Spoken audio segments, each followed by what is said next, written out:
tüylerim diken diken oldu. Kendi 17 Ağustos'umuzu hatırladım. Celestine Pool ne demek? Onu buraya bu soğukta geldiniz manyaksınız demek. Amerika'da tırmanacak yer buluyoruz biz. Her yerde bulabiliyoruz.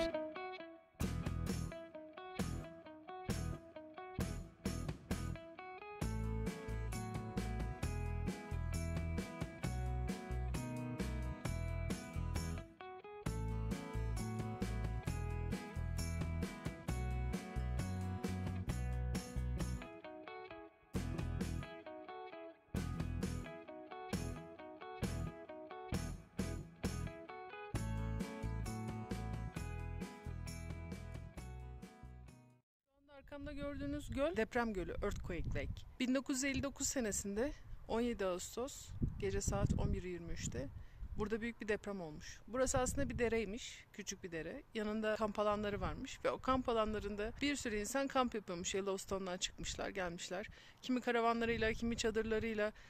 Ve şu dağların tepesinde de yine bir göl varmış, Hayden Gölü. O deprem sırasında yanlardaki dağların üzerindeki topraklar o dereyi kapatmışlar. İnanılmaz bir rüzgar oluşmuş burada çünkü çok hızlı düşmüş topraklar. Ve o rüzgar, fırtına, arkasından nehir hızlı bir şekilde yükselmeye başlamış. Buradaki kamp alanı tamamen yok olmuş içindeki insanlarla beraber. 28 kişi ölü bulunmuş. 98 kişi kayıp, hala kayıp olduğu için onları ölü kabul etmiyorlar ama aslında onlar da yoklar. Hayden Gölü'nün bir tarafı da 25 foot, yani yaklaşık 7,5 metre kadar aşağıya doğru kaymış.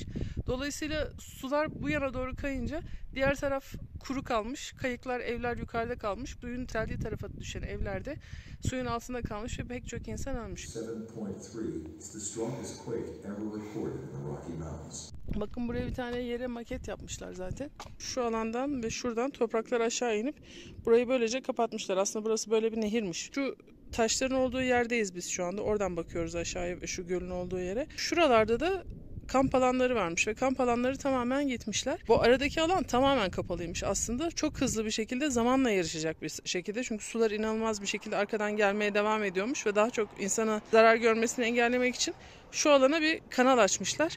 Ama bu gölü engelleyememişler. İşte o gölde bu göl.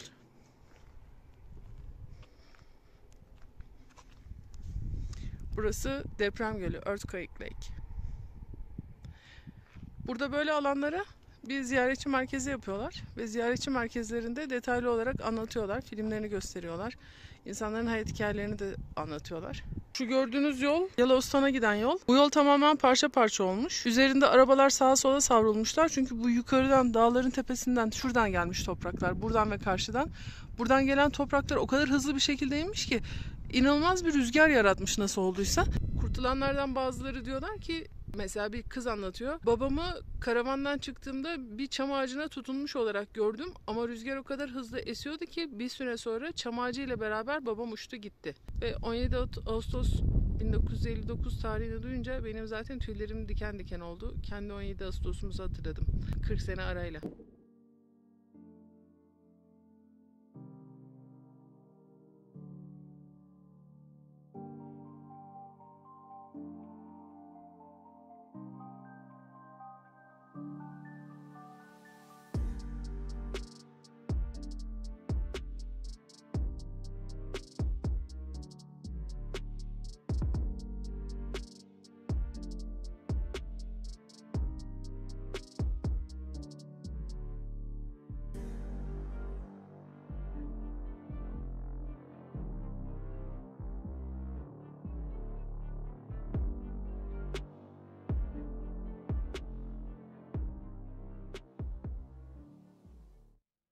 Yellowstone'a hoş geldik.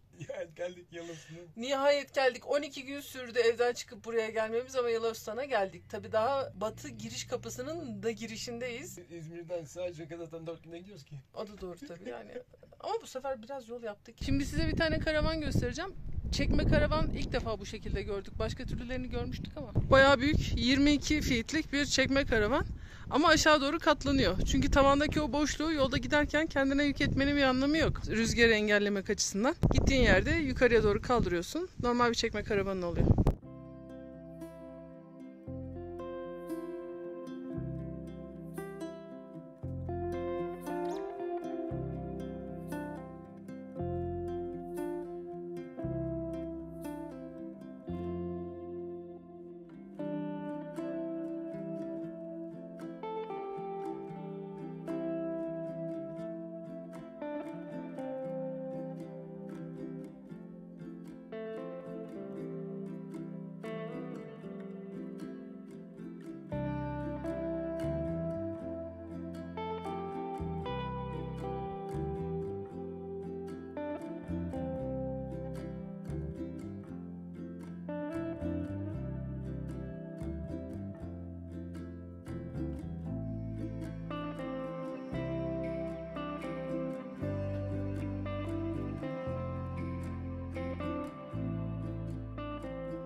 Yellowstone'dayız.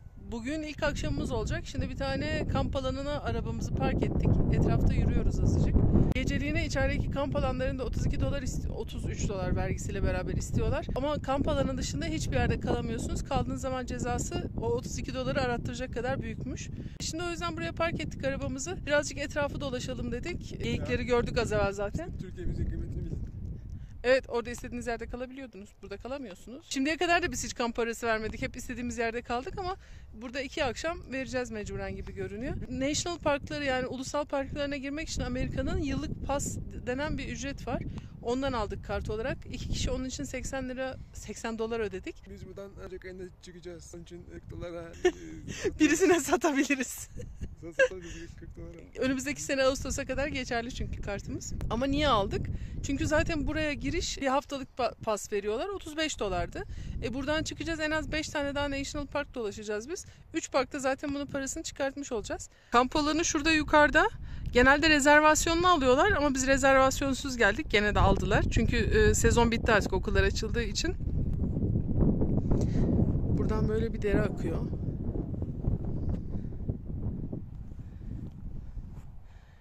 Önümüzden gidiyor. Aa, ne güzel balık tutarsınız diyebilirsiniz belki ama yok öyle bedavadan balık tutmak. Burada balık tutmak için sertifika almak gerekiyor ve her eyaletin ayrı sertifikası var. Her eyaletin, her şehrinin de ayrı sertifikası var.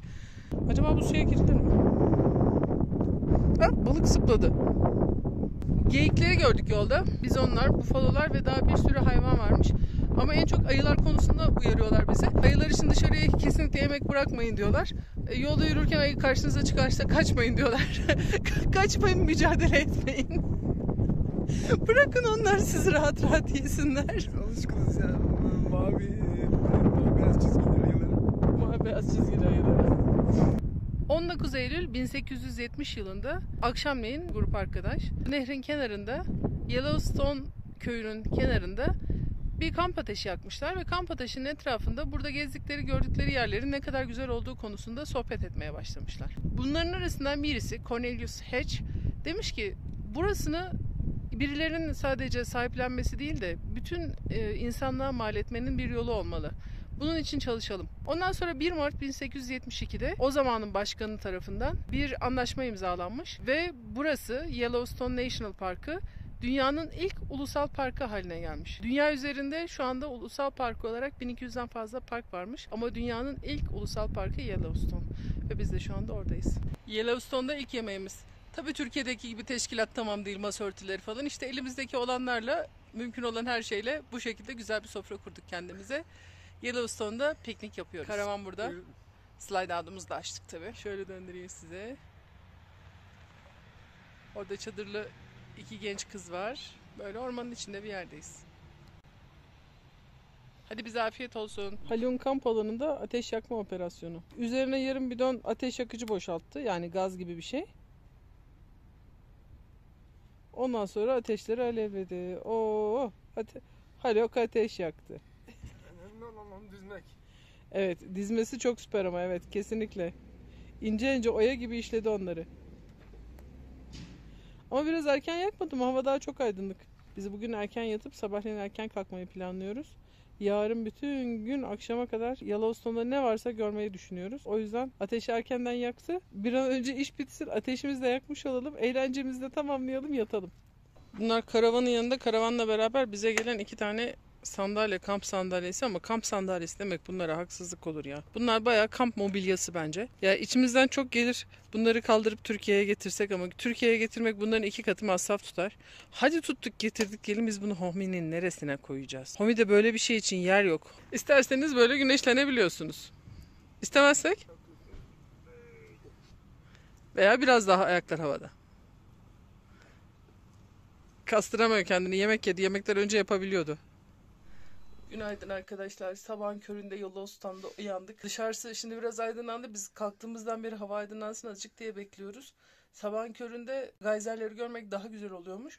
Bir de bütün günü değerlendirelim diye bugün sabah saat 4.30'da kalktık. Hem üşüyoruz hem çok uykumuz var, gözlerimiz şiş. Ama 9 derece. 9 derece Ağustos'tayız ama öğleden sonra 32 dereceye çıkıyor. Bir gün çatlayacağız burada.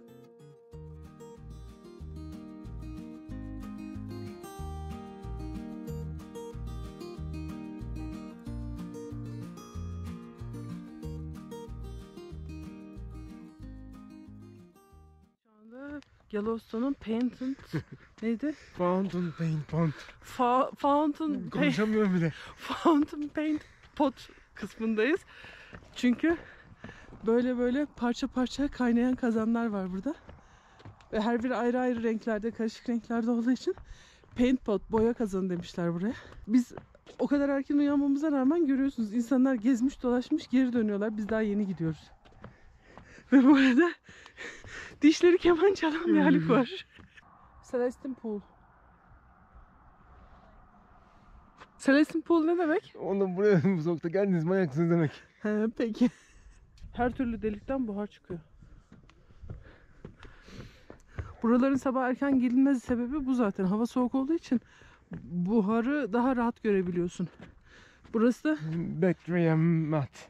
bakteriyemet. Bakteriyemet. Burası bu ne demek? Çok soğuk. Hala geri dönmediniz mi demek. Oh sıcak. Bak ne güzel şimdi ısındı. Bizim Eskişehir'in Hamamları. varken ne yapıyorsunuz abi? Ne bileyim ben ya. Eskişehir'e gidelim hamama girelim. O sıcacık içimiz, ilimiz kemizimiz ısınsın. Ya ülkemizde olmasa neyse.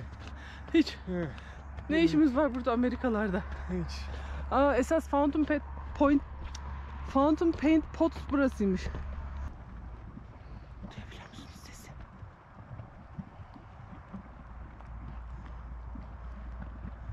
Bildiğin fokurduyor ya. Neymiş bu? Şu şöyle bir şeymiş. Aşağıdan geliyormuş. Burası su. Şurası rayolit diye bir malzeme. Burası kil ve şuradan çamur olarak çıkıyor. İçine gözüm var şu anda. Çamurun değil mi? Fokurduyordu. Yanarsın. Oo, esas cadı kazanı burada. Oh, sesine bak bunun. Sanki aşağıda bir şey çalışıyor.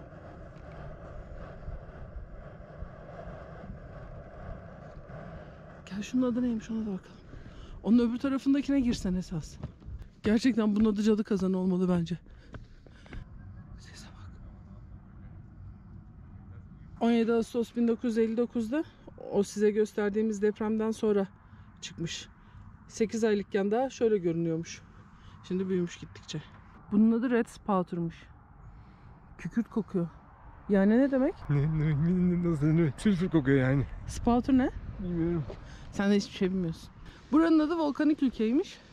Çünkü görüyorsunuz her yerden gayzerler çıkıyor. Duman dumana gidiyor ortalık. Volkanistan. Volkanistan, evet doğru. Burası Volkanistan. Orada ne var öyle? Şelale mi akıyor? Bu ara ara püskürüyor. Rüzgar bu tarafa doğru attı, bütün ıslandık. Klepsidra. Oo, arada rüzgar bu tarafa gelince bütün suyu getiriyor. Oo, şimdi açıldı.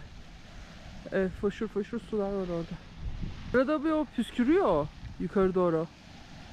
Şimdi sen diyorsun ya Türkiye'de buradan daha güzeli var. Şimdi gözümüzde bir canlandıralım. Burası Türkiye'de olsaydı. Ama yeter artık dedim, Türkiye'yi gömdün ya.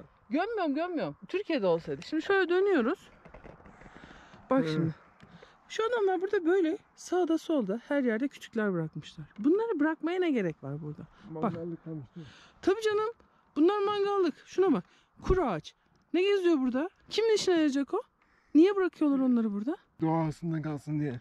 Ne işine yarıyor doğanın bu? Doğaya geri dönüşüyor. Çünkü içinde böcekler yaşıyor, Böcekler hayvanlar yaşıyor. yaşıyor. Kurularını yiyorlar. Bunların içinde bir sürü termitler var. Ufak tefek böcekler var karınlarını doyuran. Böcekler karınlarını doyurmasalar ne olur? Çünkü o böceklerle beslenen daha büyük hayvanlar var. Bu sefer onlara yaramaz. Her şey olduğu gibi kalmış gördüğünüz gibi.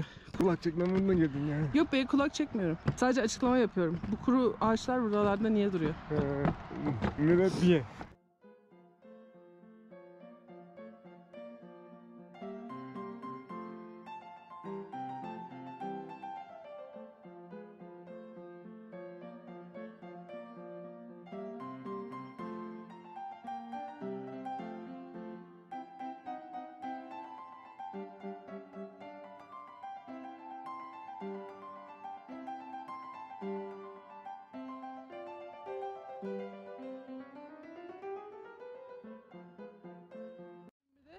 Midway Geyser, Prismatic Geyser ikilisine geldik. Oo, bayağı tırmanacağız. Biz şu anda şuradayız. Böyle yukarıya çıkacağız. Renkli bütün Yellowstone resimlerine görünen yer burası. Ay şelale gibi akıyor bak Gayze'nin suyu.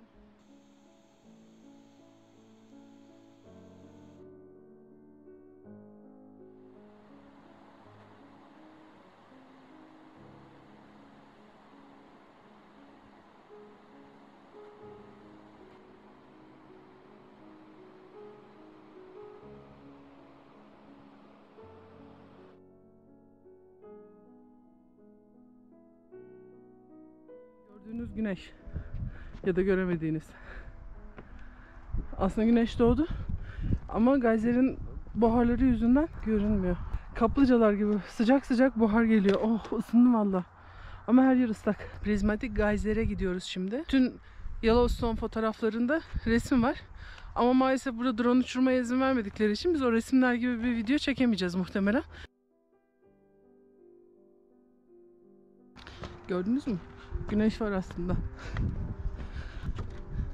O nasıl fokur diyor baksana. Tam çimelik. Ha, şunun içine girsek bir şöyle iliğimiz kemiğimiz ısınsa. Bu neymiş? Buried alive. Binlerce yıl boyunca mikroplar üremişler ve daha sonra bir şekilde aşağıda kapalı kalmışlar. Aşağıda kapalı kaldıklarında tabii ki canlı canlı gömüldükleri için silika minerallerini oluşturmuşlar ve bir süre sonra da patlayınca silika çıkmış etrafa. Doğru mu anlamışım? Ha işte öyle bir şey. Umarım o meşhur şeyi meşhur bir şekilde görebiliriz. En çok onu merak ediyorum çünkü. Göremeyeceğiz. Bana da göremeyeceğiz gibi geliyor. Burası büyük prizmatik kaynak olarak geçiyor. Şu anda çok fazla ısı farkı olduğu için bulutlu, çok görünmüyor. Zaten çok yandan görünecek. Aşağıda şurada renklerin olduğu yerlerde küçük minyatür ormanlar var aslında. Ve bir sürü canlı yaşıyor diyor burada.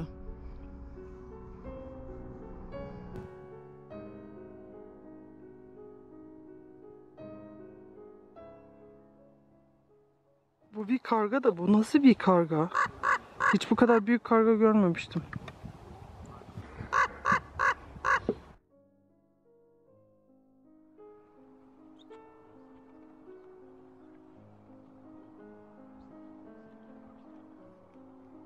Prizmatik gayzleri göremeyenler için Opal Pool teselli ikramiyesi. Çayın içinden geze geze oy. Çayın içinden geze geze oy. Kızına gönlüm derdim yanıma. Hanım teyze oy. Bu İngilizce söyle. Oy. Ne yaptın ya? Medo traveling oy oy. Wandering medom oy.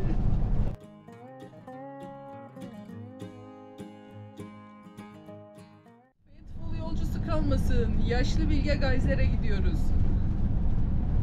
Oo galiba fışkırıyor. Orası mı acaba?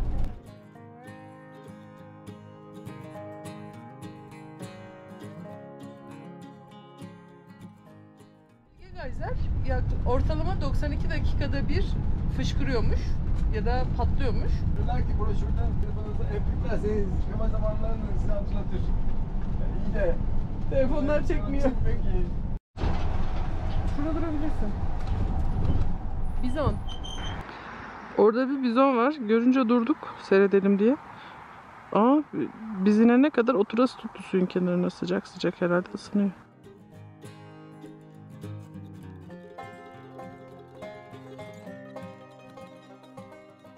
Şu anda Old Faithful Geyser'in önündeyiz. Bu arkadaş ortalama olarak 90 dakikada bir patlıyormuş. Ama belli olmuyormuş tabii ki. Yani sonuçta doğa olayı, programlanmış bir olay değil.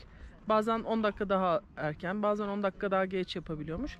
Epeyce kalabalık bir grup olarak burada bekliyoruz. Siz bu konuda ne düşünüyorsunuz acaba? Bekliyoruz. O kadar mı? Bir şey düşünmüyoruz. Isındın mı? Isındım, birazdan çıkaracağım zaten montumu falan. Bu arada bu arkadaş derken şu arkadaş. Bu böyle minik minik duruyor ama bakmayın siz öyle minik olduğuna. Böyle bir sürü insan burada bekliyoruz şu anda. Onu çeyrek geçip patlayacak dediler. Şu anda ona çeyrek var. Yani yarım saat kadar bir zaman var. Şimdiden bile dolu. Bu arada bizim tripodumuzun birazcık kas ağrıları varmış. O yüzden ona böyle kas ağrıları kesici bir şey verdik. İyileşiyor inşallah. İşte geliyor. 3 minutes earlier. 3 dakika erken geldi. Yeah.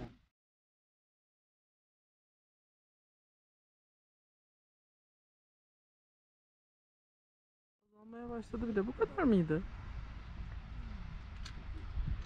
Old Faithful'un patlaması bitince çevreyi dolaşmaya çıktık. Etrafta yürüyüş yolları var, onları geziyoruz. Gezerken böyle bir köprü gördük.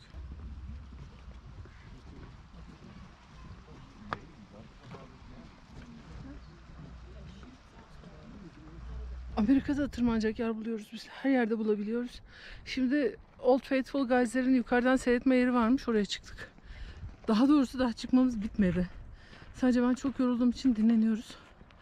Aslında buradan görünüyor. Bence yeter ya. Daha fazla tırmanmaya gerek yok. Bak ne güzel görünüyor. Old Faithful'un çevresindeki alanların yukarıdan görünüşü. Sessiz duruyor kıpırdamadan. Ben onu görmeyeyim diye.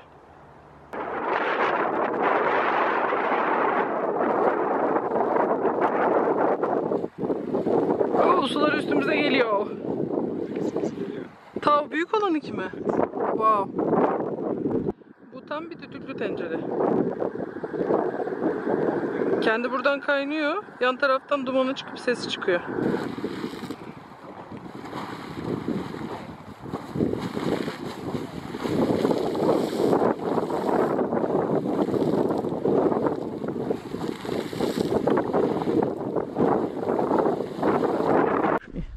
Buranın adı Solitary Geyser. Tabelasında diyor ki 1915 yılında biz geyserleri pek iyi anlamıyorduk. Burada ufak bir su kaynağı vardı. Hazırda sıcak su. Biz niye almayalım ki bunu evlerimize, çeşmelerimize götürmek için dedik. Bir tane boru soktuk aşağıya doğru 3 feet yani yaklaşık 1 metre kadar. Geyser birdenbire birkaç dakikada bir patlama yapmaya başladı. Anladık ki geyserlerden su alınmıyormuş. O zaman dedik biz bu boruyu geri çekelim. Boruyu geri çektik ve geyser hala patlamaya devam ediyor 5-7 dakikada bir. Neymiş demek ki? Doğaya dokunmamak lazımmış. Dokunduğun zaman bir kere bozdun mu, oynadın mı ondan sonra olmuyor artık. Mıncırma. Kendi haline bırak doğayı. İşte geliyor. Bu kadarcık mıydı? Hani 1,5 metreye ne oldu? Kulak kaynağı. Old Faithful. It begins. Ryan, this way. Old Faithful. You're gonna be able to because I'll come. Okay. Yellowstone'da yaklaşık 10.000 tane kadar geyser varmış. Peki bunun özelliği neymiş? En sıcağı buymuş. Sürekli kaynıyor. 98 derece. Yüksekte olduğumuz için 100 derecede değil, su 98'de kaynıyor burada. 98 derecede sürekli kaynıyor. Hiç durmadan. Bu kale geyseri. Bu arkadaş biraz nazlı. Biz bunu karşıdan ne zamandır görüyoruz. Bayağı da uzun zaman patlamaya devam etti. Bileydik. Önce buradan başlardık yolculuğumuza. O kadar patladıktan sonra şimdi durmuş durumda. Sadece dumanları çıkıyor. Yarın 2.45'te 4.45 arasında patlarmış. Bundan sonra artık. Neyse ki biz karşı taraftan sizin için çekmiştik birazcık.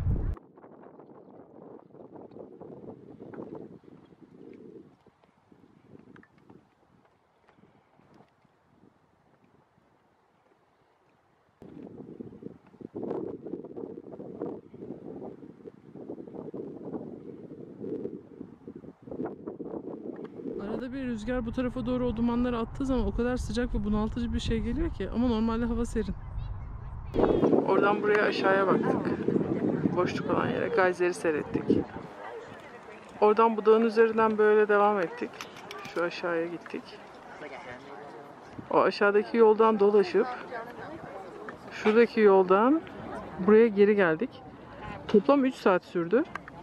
Nereden biliyoruz 3 saat olduğunu? Hem saate bakmıştık hem de geyserin ikinci patlaması geldi. Geyser ortalama 92 dakikada bir patlıyor. Hani burada nasıl oturduğumuzu gördünüz. Titriyor. Aynalarına dolaşmıştık. Yaz geldi. Rahat bir 27-28 derece var herhalde şu anda sıcaklık. Var. Başlıyor mu?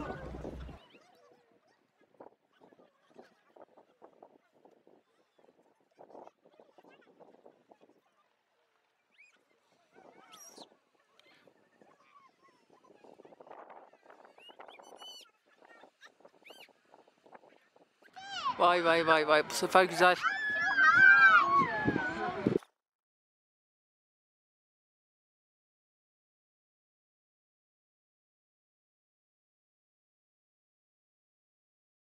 Çok uzun sürdü bu deminkine göre. Geyserlerin olduğu yerleri gezdik. Onlarca geyser gördük. Ama en enteresanı galiba şu arkamızdaki. Oraya oturmuş. Her nefes alışında yerden kumdan havalar kalkıyor. Yana da gidemiyoruz çünkü burada böyle bir tabela var. Danger, do not approach wildlife. Yaklaşmayın diyor. Sakin sakin oturmuş. Burası benim yerim, sıkıysa gelin diyor.